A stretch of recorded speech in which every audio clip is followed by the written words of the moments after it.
Opportunity. Welcome all of you. I hope you're having a good morning. Just give me a second. I'm just checking if some information is there for me on chat. Okay. So I'll just start with Mangalacharan. Om Ajnana Timirandasya Jnananjana Shalakaya Chakshurunmilitam Yena Tasmai Shri Gurave Namaha Shri Chaitanya Manobhishtam Stapitam Yena Bhutale Swayam Rupa Kadamayam Dadati Swapadantikam Vandeham Shri Guru Shri Utapadakamlam Shri Gurun Vaishnavamscha Shri Rupam Sagrajatam Sahagana Raghunathanvitam Sajivam Sadvaitam Savadutam Parijana Sahitam Krishna Chaitanya Devam Shri Radha Krishna Padan Sahagana Lalita Shri Vishakhanvitamscha He Krishna Karuna Sindhu Deenabandhu Jagatpate Gopesha Gopika Kanta Radha Kanta Namostute Jayatyam Suratau Pangor Mama Manda Matergati Matsarvasva Padambojau Radha Madana Mohana Tapta Kanchana Gaurangi Radhe Brindavaneshwari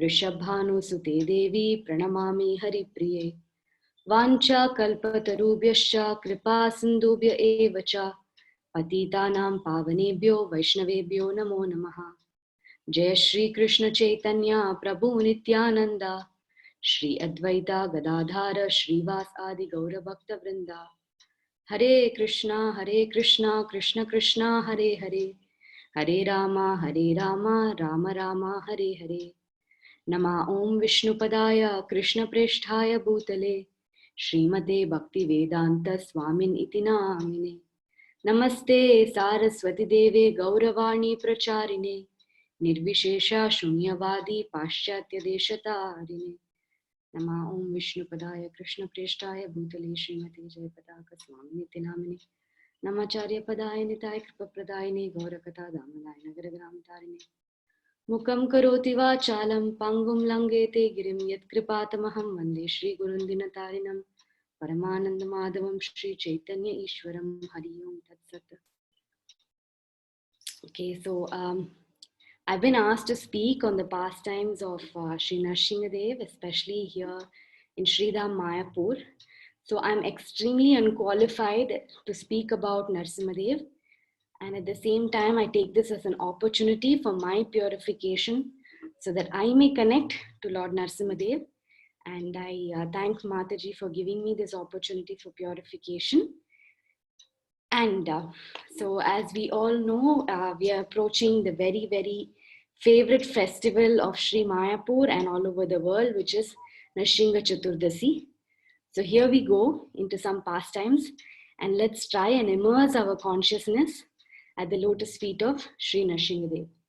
So as we all know, Nrsimhadev is one of the expansions of Lord Krishna, and his worship was introduced in the society of ISKCON very much by Srila Prabhupada. So Srila Prabhupada considered three deities very important, three features of Krishna quite important. One is, of course, Krishna, the original Supreme Personality of Godhead. After that, Sri Ramachandra Bhagwan and also Srila Nrsimhadev. He introduced the worship of Nrsimhadev with an idea so that devotees may take shelter of him, especially in the times of obstacles in their spiritual life. So one may often have this question that in ISKCON, the most important deity that we are recommended to worship, the form of the Lord that we are recommended to worship is Sri Krishna.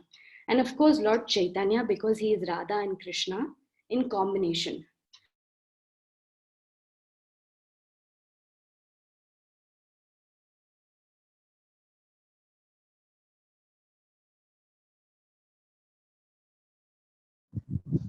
Mataji, your voice is not audible.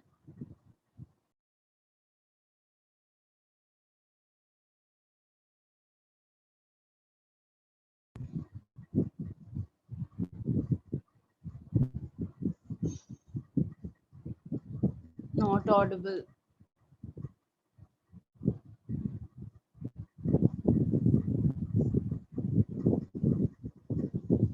Hare Krishna, Nandapriya.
Hare Krishna. Am I audible now? Yes, Nanda. Okay, so I'm doing it via my phone. I think for some time I'm not going to keep my video on in case that's troubling the internet connection or something.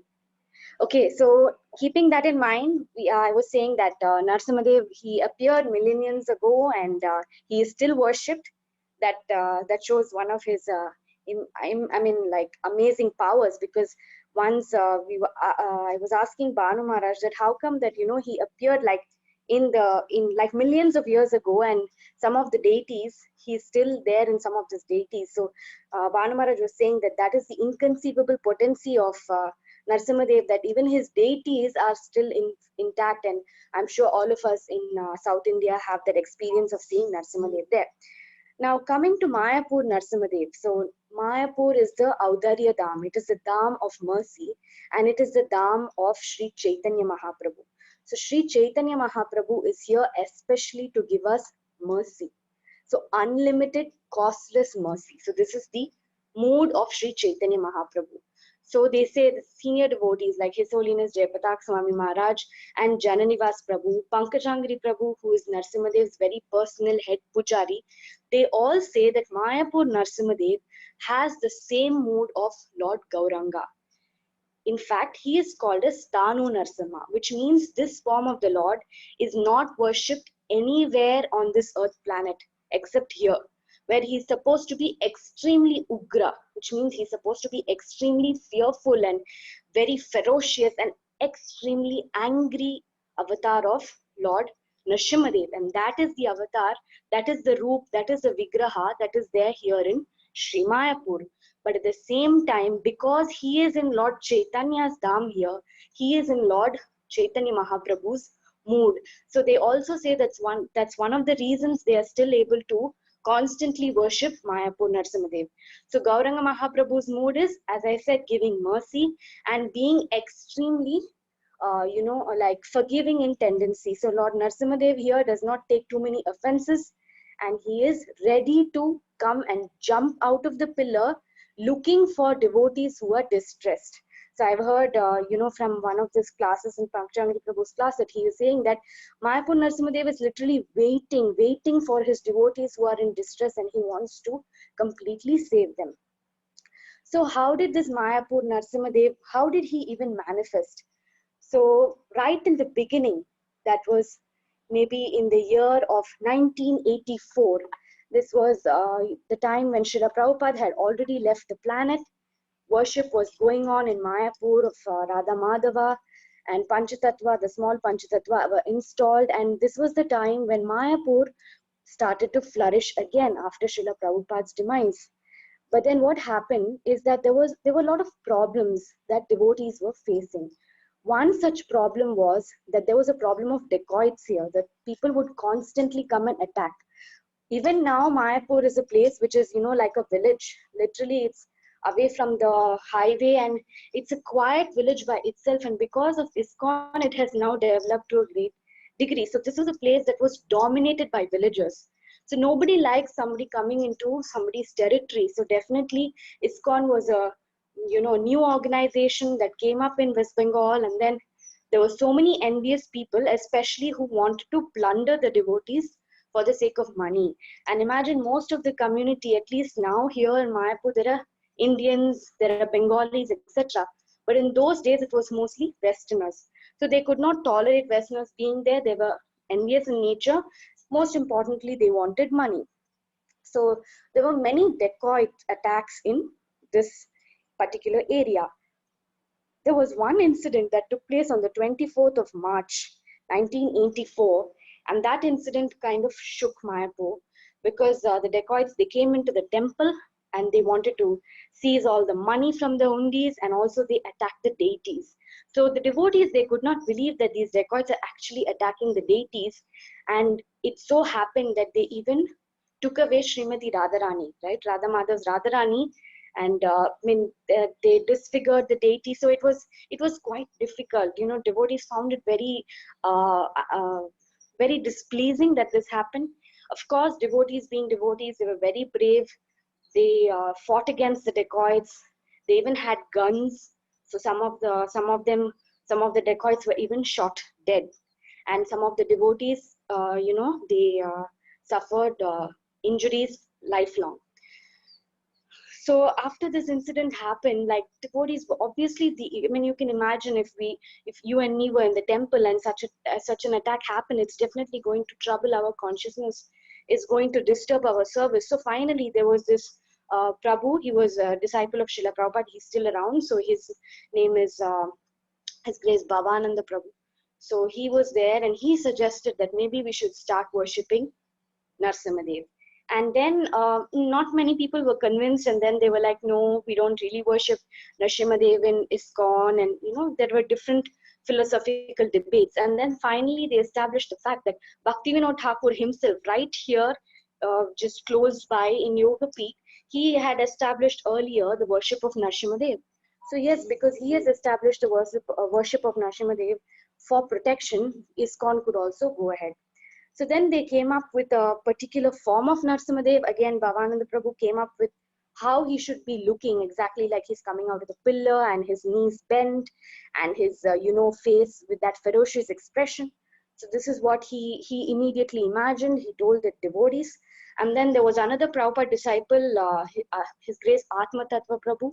And he was from South India, and he agreed to take up the service of getting Mayapur Narsimadev actually carved and made. And so this happened, and Prabhu went to South India with a very positive attitude, and then he, did a lot of research in terms of sthapatis. Now, exactly where in Tamil Nadu is not given. So anyway, he went to many sthapatis, and he tried persuading them to carve Narsingadev. But unfortunately, most people refused. Then finally, he found this one person. Somehow, he was very convinced that he could make the Narsimadev they wanted. And when he told him this, he refused. And especially when he showed them the particular form that they wanted Narsimadev to be in, he was like, "No way, I'm not making this." And then because of lot of Atma Tattva Prabhu was persuading him like anything, he said, "Fine, I'll ask my guru and I'll get back to him." So this Sthapatis, again, like we know in India, everything is done very nicely in a Vedic traditional way. So even the Sthapatis, they are supposed to be people who are well trained in their particular area, Vedic area, and they have their gurus who are guiding them. So his guru was the Shankaracharya from Shankaracharya's Mutt. So he went there and he asked him, and his guru said, "No, you shouldn't really agree to this." So then he was sad, but then again, because of Prabhu's constant perseverance and persuading him like anything, finally, again and again, this person after saying no, he again goes and approaches his guru, and then his guru in his dream after a few days sends him a message that, okay, for ISKCON you can actually go ahead and do this. And then after getting up that morning, after getting the dream in the night and getting up in the next morning, he got a letter from his guru saying that, okay, go ahead and make this particular Narsimadev. So that's how this Thapati agreed. So fine, this was ready, and he said that in 6 months' time, Narsimadev is going to appear in Mayapur. So devotees are anxious back in Mayapur, the GBCs, Jaipatak Maharaj, and so many others. They're very anxiously waiting for this magnificent form of Narsimadev to actually come and manifest here in Mayapur. So 6 months was the time scale that was given, and after about 3 or 4 months, Atma Tattva Prabhu again from Mayapur goes to South India.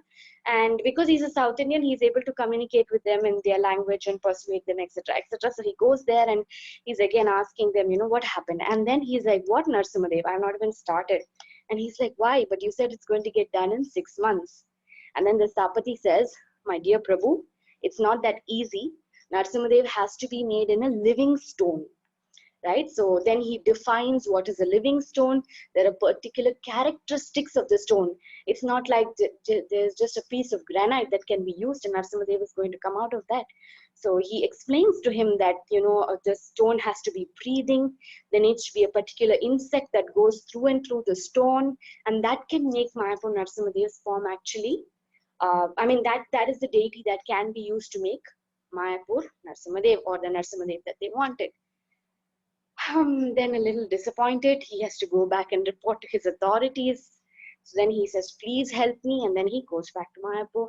And then finally, after a few months, this Stapati actually finds the Narsimadev. and he starts carving Narsimadev with great respect, with great, uh, art in his hands, and he's constantly praying to Narsimadev as he's carving the deity.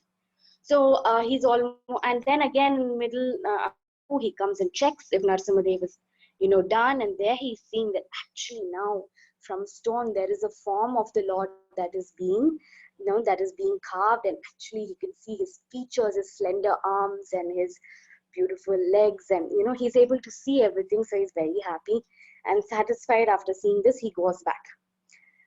And then, meanwhile, what happens is that this Tapati doesn't contact him after he is fully Narsimadev. Interestingly, he even gives the netra, like he even gives the eyes of the deities.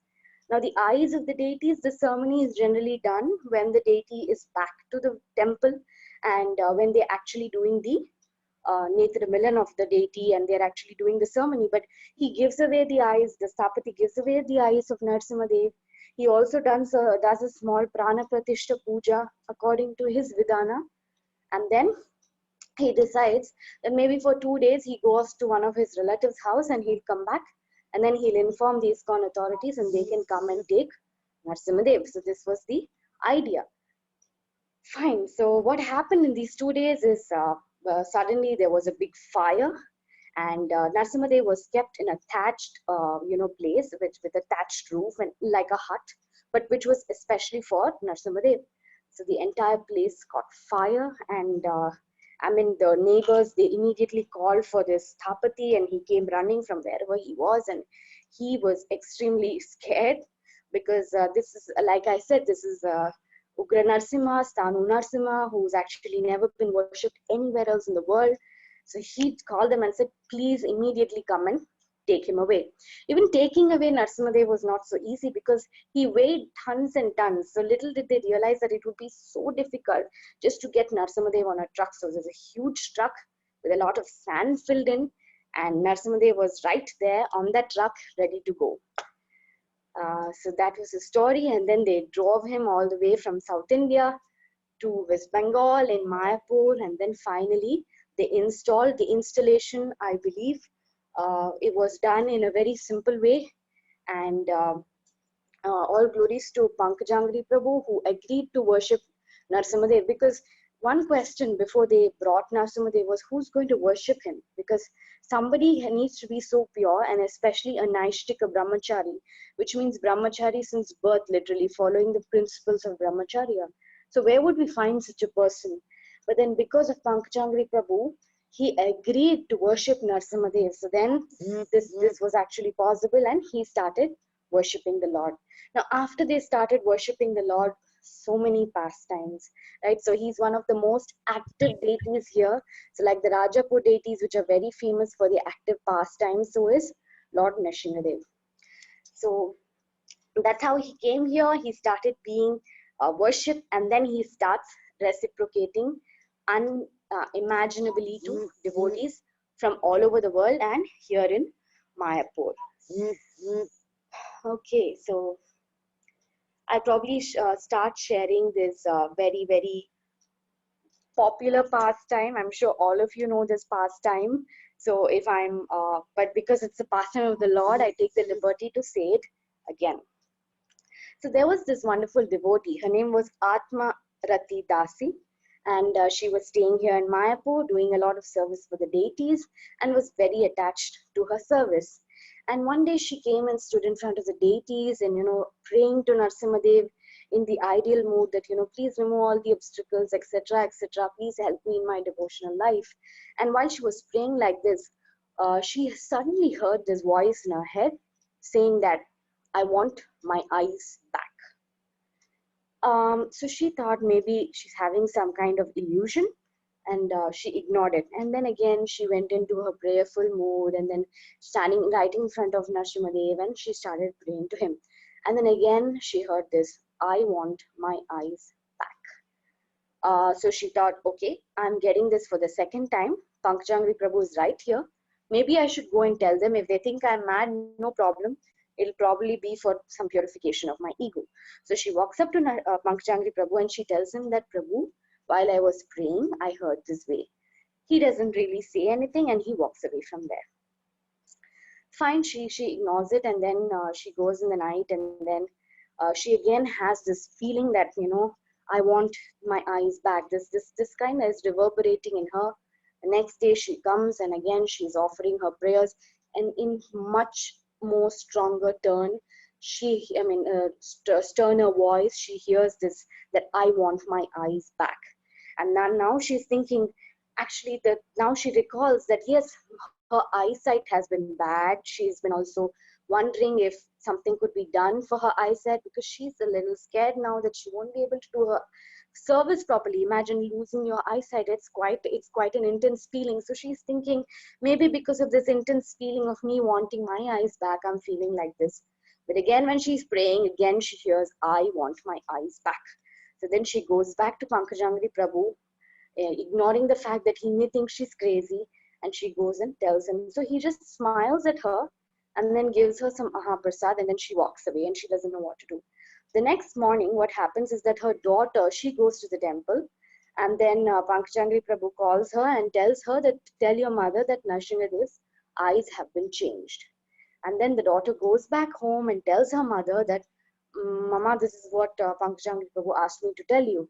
And then when she hears this, you know, she starts crying. She's feeling overwhelmed right now, because her eyes, which were not doing well for a couple of weeks or months or whatever the time period, I'm not exactly sure, actually started being absolutely normal. So she couldn't believe it. So then she also understood from her daughter, who Pankajangri Prabhu later told her, that Mayapur Narasimhadev's eyes were red, like the catstone, red eyes. And some other devotee had come and given a different color of eyes, and they had put that. So apparently Narasimhadev was not very pleased with the eyes. So he went on and so he went on and told this really nice devotee, Atma Ramadasi, and not Atma Ramadasi, Amarati Dasi, and she acted as an instrument, and Nrsingadev got his eyes back. So he's a very personal deity. He loves his eyes, and he loves the way to be treated the way he wants to be treated. Okay, and then there was this very nice devotee, Bhagavati Das, if I'm not wrong. So he now many if we are asked to directly worship Nrsimhadev, again put ourselves in that position, that from today you're given the service of being a pujari for Nrsimhadev. While it's a very exciting service, I'm sure most of us would be a little scared, because it's Nrsimhadev. So similarly, there was a devotee, Brahmachari, who was worshipping Nrsimhadev, but he was very, very afraid of worshipping the Lord. So he was afraid, and he was doing his service always in fear. One day while he was leaving the altar, he heard a lot of noise from the altar, and he was totally, he was scared. He was really scared. So then he left the altar, he just closed the door and he ran away from there. And that night he got a dream, and he was woken up, his bed was shaking, and in the middle of the night, bed was shaking. He was sleeping on a bunker bed. So he was thinking that, okay, maybe it's my fellow devotee who's getting up for Mangalati, because this was in the morning that this dream happened. Then he realized that he was not being allowed to move from his bed, and there was something that's really heavy, the hands on his shoulder, and he was like, oh my God, what are these hands doing on my shoulder? And then he opens his eyes and he actually sees Nrsimhadev, and he is so scared. So Nrsimhadev then tells him that, please relax, please calm down, I'm your Lord, right? Please don't be scared of me. I just came here to tell me that you should not be scared of worshipping me. And then he disappears. The intensity of the dream was too much for him to take. He started jumping all over the place. He was going mad in ecstasy. He was running from here and there. Apparently, he was staying in the long building in Mayapur at that time, and he was going around the building, like it's a really long building. Long building, for those it's really long. So he was going around the corridors, and finally, everybody thought that he's gone mad.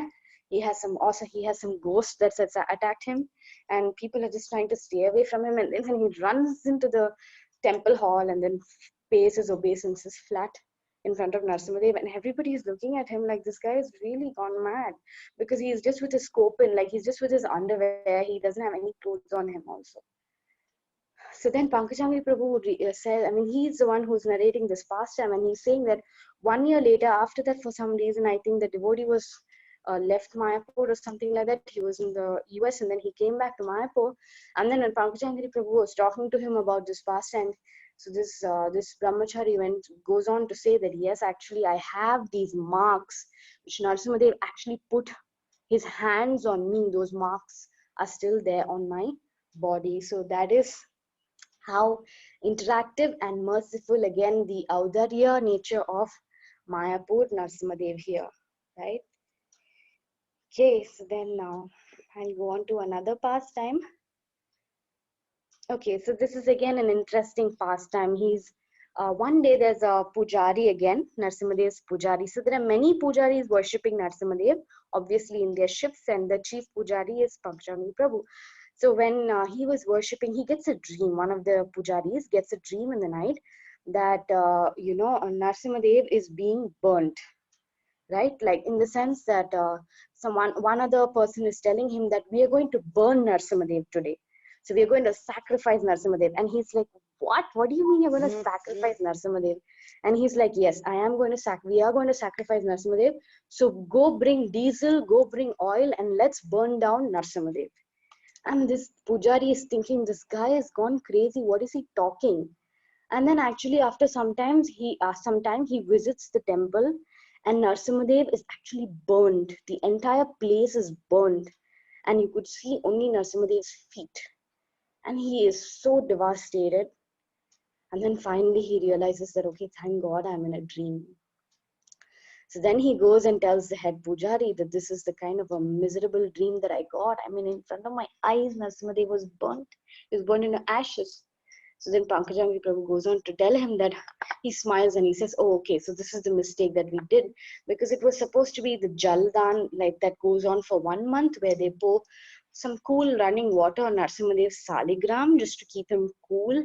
But they had forgotten to, it was just 1 day since that particular festival had started, and they didn't realize, and they didn't start this particular lovely ritual, and Narasimhadev was obviously angry, and he was trying to tell them that you all better do this for me, and they started doing this particular worship.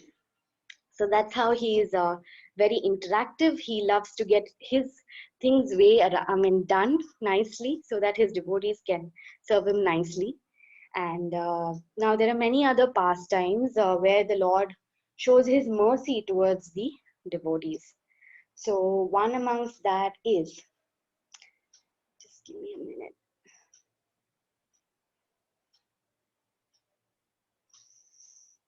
Okay, so this is a nice pastime again. There was a Russian Mataji, and she was very interested in making garlands, especially for Narasimhadev. So one of her main services was to make garlands for Narasimhadev every day. What a fortunate soul. So this Mataji, because she was doing so much of service, the devotees were pleased with her, and they gave her a gift. And the gift was the nail of Narasimhadev. So she got a little nice long nail of Narasimhadev as a gift, and she took it home, and we can imagine how happy she must be feeling. And that night she got a dream. She got a dream that Narasimhadev was sitting right next to her, and he took his hand and his nail, pierced it in her heart, and took out something that was really long and black. So he pulled it out and he said, you see this, my dear devotee? So this is not love, this is lust. What do you want me to do with it? And then the dream ends. So then she's like, oh my God, Narasimhadev actually came to remove my anarthas. This is so amazing. She runs to him in the altar the next morning and she tells him, my dear Narasimhadev, please pull out all the lust that's there in my heart, all the black things that's there in my heart, and please help me. So this is again a nice pastime which we can meditate, like all the dust in my heart, all the lust in my heart, all the anarthas. The Supreme Lord himself is here, right here, just to remove all these anarthas for us. So this is a wonderful pastime that happened to this Russian Mataji. And there's another nice pastime again. So this was this happened in the year 2000, and the devotee's name is Kavi Priya Devidasi. So she's from Kolkata, and she had made this really nice set of bangles for Narsimadev. And after making these bangles, she kind of forgot about it. So she didn't reach it to Narsimadev. But and then after some time she got really sick, and she couldn't, I mean, she was in a miserable shape in some time, and she had gone to a couple of doctors. Nobody was able to solve her problem. And then she finally decided that she needs shelter. She starts requesting devotees to pray to her. And then one day she remembers, oh my god, I have these bangles of Narsimadev which I made for him and which I did not give back.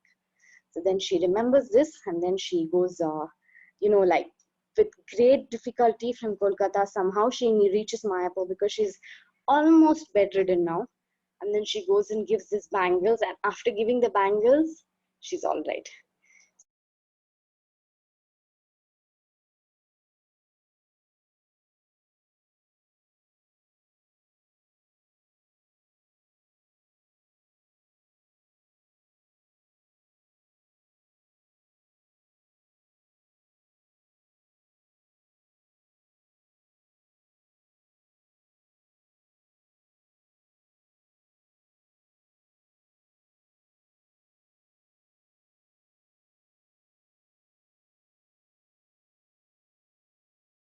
Hare Krishna, Nandapriya.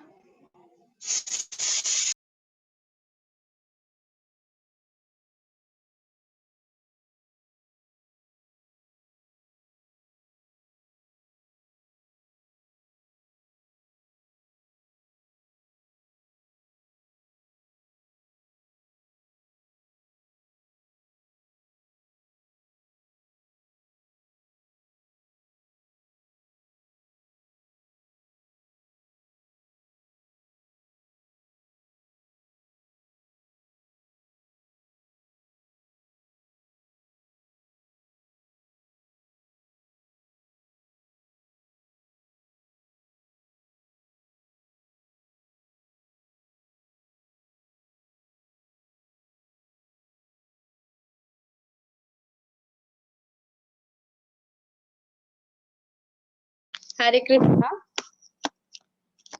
Am I audible? Yes, Mataji, now you are audible. Okay, thank you. I don't know where, I mean, up until where I was audible. Could you tell me? Said after offering the bangles, the Mataji, her health became fine. So till then, I was Yeah. able to hear. So her health became fine. Okay, so I was saying that these are all pastimes that are recorded in a book, and many of you may have read this book also. So the thing is that apart from these pastimes, also I'm sure many devotees from all over the world have their experiences with Narsimadev, right? So going on to maybe Anna, one more pastime. Do we have time? I don't know. We're supposed to stop at 11:40, Mataji.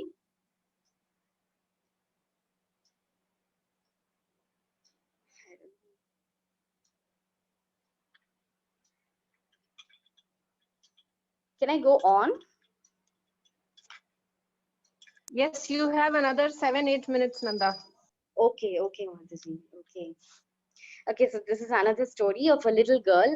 She's called Revati Sundari, and she was just 8 years old. She was climbing on the roof of a bamboo playhouse in right in the Grihastha Park in Mayapur, and she fell down. She had a massive fall, and I mean, it was a terrible sight, and she continued to bleed. She continued to bleed from the nose, a sign of so much of vomiting, etc. And then they transported her to the hospital. On the way to the hospital, also she had, this liquid that was flowing from her nose, which is actually the cerebrospinal fluid. So these are all really bad signs. Generally, if this happens, there's usually a concussion in the brain, or there's some kind of fracture. Most of these cases are not solvable. So, but somehow this girl was taken to the hospital, and she underwent a couple of MRI scans, etc. And the doctors confirmed that yes, she has a massive fracture in the uh, And then they confirmed that she has a massive fracture in the base of her skull. So it was quite difficult, and they said that she needs some operation and she may not survive basically. So then they requested pujaris to worship Narsimhadev for her protection. And the parents actually worship, the pujaris actually worship Narsimhadev. And the next morning they came and said that she was completely fine. So this is another episode of where Narsimhadev is personally protecting his devotees, especially in terms of health. He's like a doctor, and he cured her with absolutely no time involved. Then there's this another case of a boy who's the son of the ex-principal here of in the Mayapur Narsimhadev, in the Mayapur National School. So this particular boy, sorry, This boy is from Chennai. yeah, this okay. This So boy is from Chennai. okay, Mataji, yeah. So this boy is from Chennai, like Mataji added. So this boy had firecrackers accident, burst right on his face, and he had pretty bad, you can imagine firecrackers on your face. So he had second-degree burns. His eyes were affected. Initially, they said his cornea was affected. Then they said only outside the sclera is affected. So many things. But basically, they said that he may get back his eyesight. He may not get back his eyesight.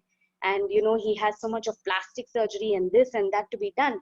And then finally this Mataji, when she goes and she again requests her Guru Maharaj, His Holiness Jayapataka Swami Maharaj, to pray for her. He says that we are praying to Narsimhadev. He also sends forth some Narsimha oil, and he applies it on this boy's forehead. And then the Pankajangri Prabhu and all the other pujaris, they are doing so much of worship to Narsimhadev. While the doctors, they go and get testing him, suddenly they come and say, oh my god, everything is fine, actually his eyesight is normal, he's doing fine, etc., etc. And everybody is taken aback, and the doctors actually say, this is because of your Bhagwan, ye aapka Bhagwan ka chamatkar hai. So this is a very noted incident again that happened right with Mayapur Narsimhadev. So with this we can I stop here. There are many more instances that are mentioned, but I'm stopping here because I think I'm running out of time. So we can take wonderful You can shelter. tell one more pastime. One more pastime. Okay. Yes. So this is again a pastime of one Mataji called as Andharupa Dasi. She was initiated by Srila Prabhupada. She was in Alachua. And this Mataji was suffering from hepatitis C type 1 genome disorder, which is a very difficult disorder to overcome. The doctor said that she hardly has any survival chance. And like an ideal devotee would pray, she prayed that if you so desire, please cure me. Whatever it is, please help me to be in Krishna consciousness. And she also mentioned to Jayapataka Maharaj about her problem. And Maharaj, he instantly gave her some Narsimhadev oil and, recommended that she worships Mayapur Narsimhadev, and she actually became all right. So much so that the doctors called her, and after just 8 weeks of treatment, they said that, suddenly your entire antibodies, your hepatitis C has been cleared, and we just can't understand how it is done, but it is done. So obviously it was the mercy of Narsimhadev. So we saw a couple of pastimes here, whether in regards to health, whether in regards to our anarthas, whether in regards to any other, difficulty in our spiritual life. If we can just take shelter of Narsimhadev, then he is there completely waiting to remove all that.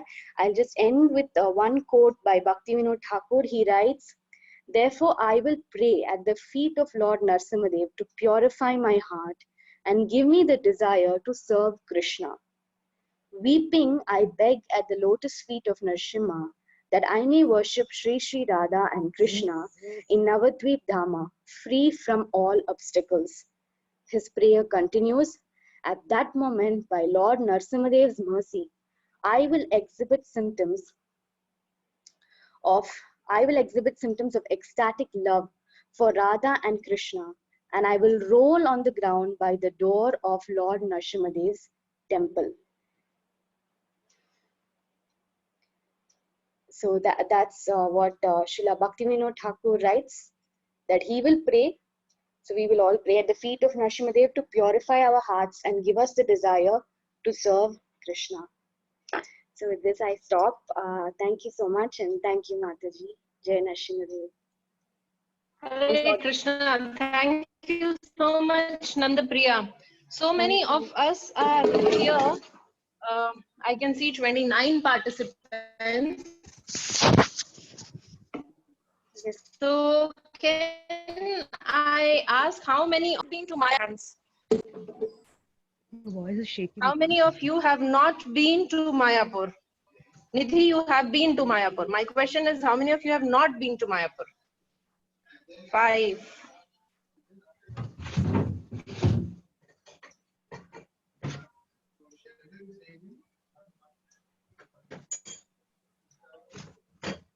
Okay, so I see 9 hands up.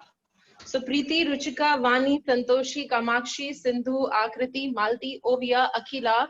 So these devotees have not been to Mayapur yet. Sneha, have you been to Mayapur? I can see Sneha's hand also.